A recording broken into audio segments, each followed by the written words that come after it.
로마서 8장 12절입니다. 그러므로 형제들아 우리가 빚진 자로되 육신에게 져서 육신대로 살 것이 아니니라. 아멘. 로마서 8장 12절은 두 가지를 말하고 있습니다. 하나는 우리가 빚진 자라는 것, 또 하나는 육신에게 져서 육신대로 살면 안 된다는 것입니다. 그럼 우리가 무엇에 빚을 졌는지와 육신은 무엇이기에 육신에게 지면 안 된다는 것인지 알아야겠습니다. 첫 번째, 우리가 무엇에 빚진 자인지 보겠습니다. 우리가 빚진 자다 라고 바울이 말하고 있는데요. 로마서 13장에서는 피차 사랑의 빚 외에는 아무에게든지 아무 빚도 지지 말라. 남을 사랑하는 자는 율법을 다 이루었느니라 하였습니다. 아무에게도 아무 빚도 지지 말라 명하는 바울이 우리가 빚진 자라고 말한다면 우리가 진 빚의 내용은 무엇일까요? 우리가 다 복음 안에서 사랑의 빚을 진 자입니다. 하나님의 복음은 하나님이 사람에게 값없이 은혜로 주신 선물이지만 만약 누군가가 우리에게 이 복음을 전달해 주지 않았다면 우리는 복음을 듣지 못했을 것이고 예수님을 만나지도 못했을 것입니다. 우리가 복음을 들을 수 있도록 기회를 준 사람들은 우리에게 사랑을 심었고 우리는 그 사랑에 대해 빚을 진 자로서 우리도 누군가에게 그 사랑을 전해야 할 의무가 있는 것입니다. 그런 의미에서 우리는 사랑의 빚진 자인 것입니다. 두 번째로 왜 육신에게 져서는 안 된다는 것인지 알아보겠습니다. 로마서에서 육신이라고 말하는 육신은 단지 몸을 말하는 것이 아닙니다. 새 사람과 반대의 측면에 있는 변화되지 않은 겉사람에 해당합니다. 육체를 포함한 인간의 성정을 말하는 것입니다. 그러므로 로마서에서 말하는 육신은 사람의 몸과 사람의 타고난 본성을 함께 말하는 것이라고 이해해야 합니다. 구원받았거나 구원받지 않았거나 모든 사람이 가지고 있는 몸과 사람의 본성을 합하여 육신으로 보는 것입니다. 로마서 8장에서 영과 육신은 적대적인 관계인 것을 말합니다. 로마서 8장 7절은 육신의 생각은 하나님과 원수가 되나니 이는 하나님의 법에 굴복하지도 않고 굴복할 수도 없다 라고 말합니다. 그러므로 우리는 육신에게 질 이유가 없고 져서도 안 되는 것입니다. 세 번째로 우리가 육신에게 지지 않으려면 어떻게 해야 합니까? 육신에게 지지 않으려면 우리의 영을 바르게 알아야 합니다. 영은 새롭게 창조된 피조물로서 변하지 않고 쇠하지 않는 예수님의 생명을 나눠받은 것입니다. 우리가 받은 영생이 바로 우리의 영입니다. 영은 속사람을, 육신은 겉사람을 말합니다. 새 사람이라는 말이 골로새서 3장 10절에 나옵니다. 골로새서 3장의 이 새 사람은 속사람과 변화된 혼을 말합니다. 속사람은 우리의 영이고 우리의 혼이 창조주를 닮아 지식에까지 새롭게 됨을 입어 변화된 혼을 새 사람이라고 말합니다. 영과 하나 되어 변화된 혼이 새 사람이 된 것입니다. 그런데 끊임없이 이 새 사람을 대적하는, 즉 우리 영의 대적자가 있습니다. 이 대적자는 바로 우리의 육신이라고 로마서가 말합니다. 우리의 육신과 육신의 생각은 하나님과 원수가 되어 하나님의 법에 굴복하지 아니하고 또한 할 수도 없다고 말합니다. 할 수도 없다. 이 말은 무슨 뜻입니까? 근본적으로 불가능하다는 말입니다. 그러나 우리 안에 하나님의 영이 거하시면 우리가 육신에 있지 아니하고 영에 있다 라고 말합니다. 즉 우리가 성령을 받았고 거듭난 영을 가지고 있다면 우리는 육신에게 지는 자가 아니라 영의 사람으로서 육신의 생각을 다스리고 성령을 따르는 그리스도의 사람이라고 말하는 것입니다. 얼마나 놀랍습니까?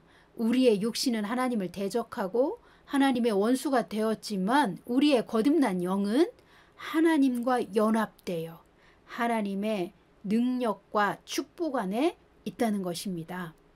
12절 그러므로 형제들아 우리가 빚진 자로 돼 육신에게 져서 육신대로 살 것이 아니니라. 아멘. 우리는 그리스도 안에서 영의 사람이 되었고 육신에게 지는 존재가 아니다 라고 말하는 것입니다. 이 로마서 8장 12절을 패션 번역은 이렇게 번역했어요. 그러므로 사랑하는 자들아 육신이 우리에게 도무지 주장할 것이 없고 또 육신에 순종하여 살아야 할 의무도 없다. 아멘. 육신은 새 사람에게 무엇을 청구할 법적인 근거가 없습니다. 그래서 우리는 육신에게 순종하여 살 의무도 없는 것입니다. 왜 그렇습니까? 우리의 옛사람이 십자가에서 그리스도와 함께 죽었을 때 우리의 육신도 거기 함께 못 박혀 이미 죽은 것입니다. 육신의 정체성이 십자가에서 근본적으로 죽었습니다. 육신은 권세가 없습니다. 많은 사람이 육신이 약하여 할 수 없다는 생각에 지배당합니다. 우리의 육신은 영을 대적하므로 우리에게 영적 싸움이 있는 것이고 이 싸움 때문에 어려운 시간을 통과해야만 하지만 그렇다고 해서 우리는 결코 육신에게 질 만큼 연약한 존재가 아닙니다. 우리 안에 있는 영은 성령을 통해 초자연적인 하나님의 능력과 생명을 날마다 공급받을 수 있습니다. 언제나 승리하는 존재입니다. 우리의 영은 우리에 관한 모든 사정을 다 압니다. 그리고 우리의 영 안에 계신 성령님은 우리의 영과 함께 하나님의 뜻대로 우리를 위해 일하시며 중보하십니다.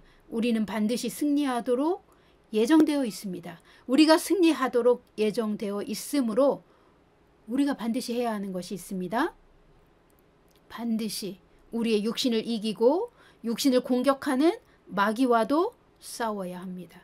우리는 육신에게 지지 않도록 싸워서 이겨야 합니다. 우리의 옛사람은 육신에게 져서 육신대로 살아왔기 때문에 새로운 피조물이 된 이후에도 과거에 습득한 육신의 습관을 허무는 데는 시간이 많이 필요합니다. 또한 과거로부터 온 육신의 습관을 버리고 영에 순복하는 훈련을 쌓아 새 사람의 새로운 삶의 방식을 구축하는 것도 충분히 많은 시간이 필요합니다. 믿는 자는 하나님의 초월적인 능력으로 거듭났으며 거듭난 우리의 영이 우리 존재의 실체입니다. 우리의 영은 우리 자신에 관해 모든 것을 알고 있을 만큼 하나님의 모든 지혜와 총명을 이미 가지고 있습니다. 영에 집중하는 방법만 훈련하면 우리는 어렵지 않게 성령님의 도우심을 받고 성령이 우리 영에 주시는 메시지를 정확하게 분별할 수 있습니다. 우리의 영은 우리 존재의 가장 깊은 곳에 있습니다. 눈으로는 볼 수 없으나 우리의 마음의 눈으로 확인할 수 있습니다. 영은 우리 자신을 향하여 소리를 냅니다. 방언은 우리의 영이 하나님께 말하는 언어입니다. 영의 소리입니다. 제가 통변의 원리를 가르쳐 줄 때 영과 혼과 육의 작용을 기능적으로 이해할 수 있도록 설명해 줍니다. 그래야만 통변에 대한 접근이 쉬워지기 때문입니다. 영은 목소리를 가지고 있습니다. 우리 자신에게 우리에 관한 비밀도 말해주고 또 하나님께도 말합니다. 우리의 영은 초자연적으로 탄생하였고 육신과 정반대의 영역에서 작용합니다. 우리의 영은 보이지 않는 세계와 연결되어 있으며 우리가 영의 세계에 집중해야만 영의 소리를 들을 수 있습니다. 영의 존재를 바르게 알면 우리는 몸과 혼의 위치를 바르게 교정하고 정렬시킬 수 있습니다. 영이 가장 우위에 있으면 우리의 영이 우리의 존재를 다스립니다. 우리의 영이 우리의 존재를 다스리면 우리의 혼과 몸은 바르게 정렬되고 영에 의해 혼과 몸이 다스림을 받으면 우리는 새로운 피조물 즉 새 사람으로서 하나님 앞에 서서 하나님을 만나고 하나님께 무엇이나 받는 것이 아주 잘 되는 상태로 변화되는 것입니다. 그런데 만약 혼이 이 진리를 알지 못하여 우리의 생각이 성숙하지 못하다면 어떻게 영의 소리를 분별하겠습니까? 우리가 분별을 못한다면 어떻게 하나님의 뜻을 알고 성령께 순복할 수 있습니까? 분별이란 무엇이 하나님의 것이고 무엇이 사단의 것인지를 구별하는 영적 능력입니다. 이 분별력이 성장하려면 먼저 진리의 말씀이 내 영혼에 견고한 진이 되어야 합니다. 하나님의 말씀이 우리의 생각의 영역에 굳건한 요새로 세워지지 않았다면, 그래서 이 세상 지식이 내 생각에 더 가득하다면, 그리고 인본적인 생각이 나를 끌고 가고 있다면 이 세상 지식의 배후에 있는 사단의 거짓말과 사단이 교묘하게 조종하는 악한 계략을 어떻게 할 수 있겠습니까? 분별의 능력은 성령의 계시로 하나님의 말씀을 한 조각씩 먹은 사람에게 쌓입니다. 성령의 계시를 사모한다면 하나님의 말씀을 갈망하고 하나님의 마음을 들으려고 귀를 기울이는 자세가 필요합니다. 예수님의 발치에 앉아있던 마리아처럼 언제라도 무엇보다도 주님의 말씀을 가장 우선하여 들을 준비가 되어 있으면 주님은 모든 상황과 모든 방법을 동원하여 우리에게 하나님의 참 지식을 성령의 계시로 가르쳐 주십니다. 그런데 성령의 계시를 받지 못하는 종교적인 사람들 또는 인본주의에 물들어 있는 사람들은 하나님의 음성과 이 세상의 소리를 구별하지 못합니다. 자기 소견에 옳은 것이 하나님의 뜻이라고 쉽게 믿어버립니다. 이 세상에서 유명인사가 하는 말은 무조건 옳다고 믿고 그 사람을 추종하면서 따라가는 이들도 많습니다. 이런 종교적인 열심은 뭔가 많은 일을 하지만 주님과 자신의 친밀감은 결핍되어 있고 주님과 연결의 끈이 미약하기에 주님 앞에 홀로 있는 시간을 매우 어려워합니다. 다른 이들에게 뭔가 보여줄 수 있는 행동이나 보여지는 성과가 없으면 실패했다고 믿고 끊임없이 육체로 무엇인가를 해야만 자신이 잘하고 있다는 안심을 합니다. 이렇게 끊임없이 육체를 움직여서 무엇인가를 해야만 안심할 수 있는 대부분의 사람들은 영의 소리를 잘 듣지 못합니다. 즉 성령의 계시를 받기가 어렵습니다. 영을 따르느냐 육신을 따르느냐의 문제는 전적으로 우리의 혼의 결정에 달려 있습니다. 우리의 혼은 몸과 영 사이에서 어느 쪽을 선택하고 어느 쪽에 집중하느냐에 따라 육신을 따르기도 하고 영을 따르기도 한다는 것입니다. 우리의 혼에 대해서 즉 마음밭에 대해서 제가 계시편에서 나누었습니다. 참고하십시오. 그런데 우리가 정말로 깨어서 경계하고 또 경계해야 할 것은 우리가 육신에게 져서 육신을 따라가면 하나님과 원수된 자리에 머무른다는 것입니다. 우리가 육신을 다스리지 못하면 사단의 지배 아래 들어가 있으면서도 자신은 하나님의 뜻을 행하고 있다고 착각한다는 것입니다. 그러므로 우리는 육신에 속한 우리 혼의 영역을 아는 것이 너무 중요합니다. 우리의 혼이 육신을 따르지 않기 위해 우리의 혼을 새롭게 하여 변화를 받아야만 우리는 육신에게 지지 않습니다. 왜냐하면 악한 마귀는 믿는 자의 육신을 공격하기 때문입니다. 마귀는 우리의 영을 절대로 공격하지 못합니다. 우리의 영은 오직 하나님께만 속해 있기 때문입니다. 그러나 우리의 혼이 방황하고 혼란 속에 있을 때는 마귀가 우리의 육신과 육신의 약점을 집중적으로 공격하여 우리가 영을 따르지 못하게 합니다. 우리가 영을 따라가면 하나님의 영광에 점점 더 가까워지기 때문입니다. 우리가 하나님께 매우 가까워지면 마귀는 우리를 이전과 같이 마음대로 속이거나 조종하거나 지배할 수 없습니다.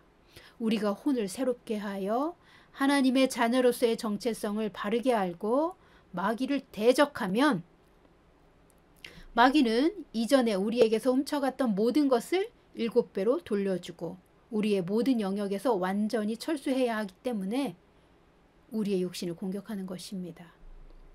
그러나 만일 우리가 분별을 못하고 육신에게 져서 육신을 여전히 따라간다면 마귀는 이전에 우리 삶에 몰래 들어와 점유하고 있었던 그들의 영역을 빼앗기지 않아도 되고 계속 우리를 속이고 우리를 지배할 것입니다. 우리의 삶은 영적인 전쟁터이기 때문에 이기는 자가 지는 자를 접수하는 것입니다. 그러나 마귀가 절대로 빼앗지 못하는 것은 거듭난 우리의 영과 우리의 자녀된 영적 신분입니다. 그럼에도 마귀는 우리의 육신의 생각을 공격하여 우리의 영적인 정체성을 흔들어야만 우리가 하나님과 멀어지고 우리가 하나님과 멀어질수록 마귀에게는 유리한 것입니다. 우리의 영은 결코 건드릴 수 없는 영역에 속한 것입니다. 즉 우리의 영은 하나님께 온전히 속하여 마귀는 건드릴 수 없습니다. 그러니 우리는 영에 집중하고 영을 따라가야만 성령과 동행하며 이 세상과 마귀의 영향력을 이기고 승리하는 것입니다. 우리의 육신이 영에 순복하면 마귀는 아무것도 할 수 없습니다.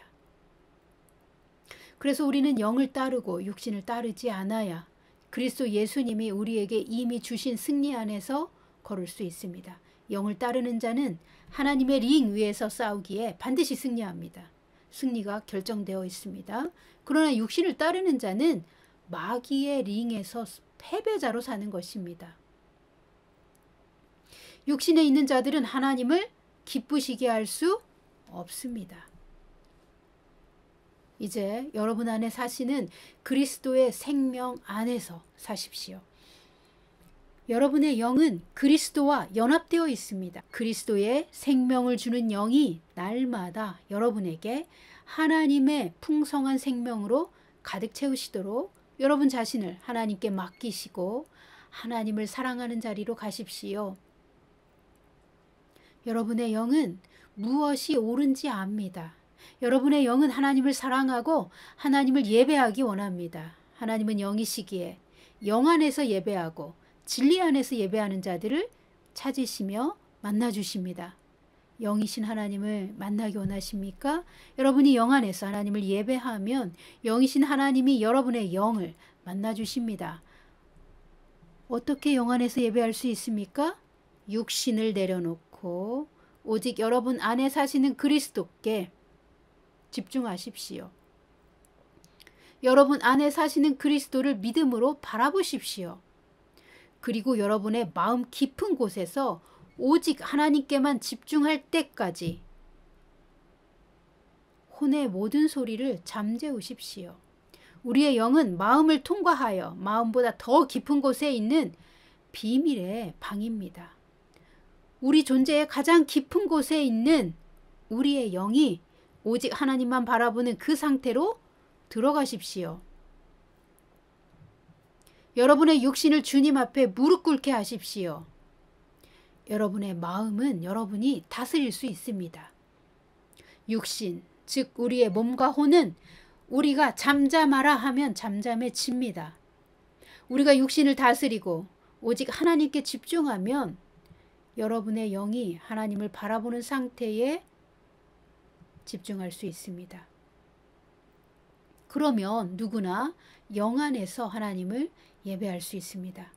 그러므로 사랑하는 성도 여러분, 육신은 법적으로 우리에게 아무것도 더 이상 주장할 것이 없습니다. 육신은 십자가에서 죽은 존재입니다. 육신은 권세가 없습니다. 그러니 육신을 영으로 다스리십시오. 우리는 육신에게 져서 육신에게 순종할 필요가 없습니다. 우리는 영의 사람이고 하나님은 우리의 영에 오셔서 일하십니다. 하나님의 음성은 우리의 영이 듣는 것입니다. 우리의 영은 그리스도의 생명으로 풍성해지고 날마다 더 풍성해지는 삶을 원하며 그렇게 살 수 있습니다. 그러므로 우리가 영으로 그리스도에게 연결되어 있는 가지로서 예수님과 더욱 깊은 관계로 연합하여 풍성한 삶을 살 수 있습니다. 여러분의 영을 따르십시오. 지금은 마지막 때입니다. 머지않아 적그리스도와 짐승의 표가 나타날 것입니다. 오직 영으로만 우리는 승리할 수 있습니다. 여러분의 영이 성장하도록 훈련하십시오. 우리가 장성한 믿음으로 성장하면 환난을 통과할 수 있습니다. 여러분 모두 자신의 영을 따르시고 여러분의 혼을 훈련하여 환난을 통과하는 믿음으로 굳게 세워지시기를 예수님의 이름으로 축복합니다.